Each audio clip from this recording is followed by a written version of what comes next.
परंतु काही काही जण पहिल्या टर्मलाच त्यांना वाटतं की मी मोठा झालो पाहिजे, मी भाषण केलं पाहिजे. त्याच्यात आता मी आता माझ्या पक्षाचं काम करतोय, जयंतराव त्यांच्या पक्षाचं काम करतोय, पण माझ्या पक्षात कुणी काय करावं हे दुसरेच सल्ले द्यायला लागले. मला तर काही कळतच नाही काहींचं. अरे तुमचं तुम्ही बघा ना, आमचं आम्ही बघू ना, काय करायचं आणि काय नाही करायचं. मगाशी बोलत असताना काहींनी सांगितलं की बाबा दादा गावकीकडे लक्ष आहे, भावकीकडे पण लक्ष द्या. भावकीकडे लक्ष दिलं म्हणूनच तू आमदार झालास. जरा जयंतराव त्याला विचारा किती मतं पडली, पोस्टल बॅलेटमध्ये आलाय आपण. त्याच्यामुळं माझ्या कुणीच नादी लागू नका, तुम्ही तुमचं काम करा.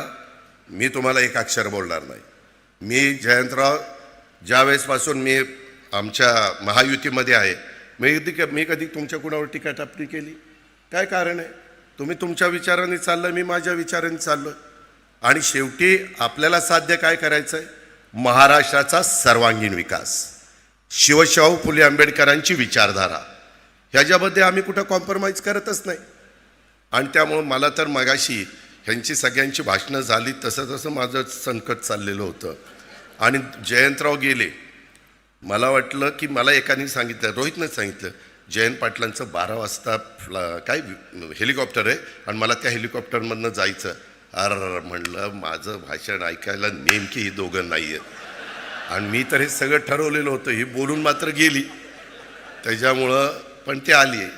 शेवटी माझं नशीब फार चांगलं आहे, कसं का होईना ते पुन्हा जुळूनच येत आहे.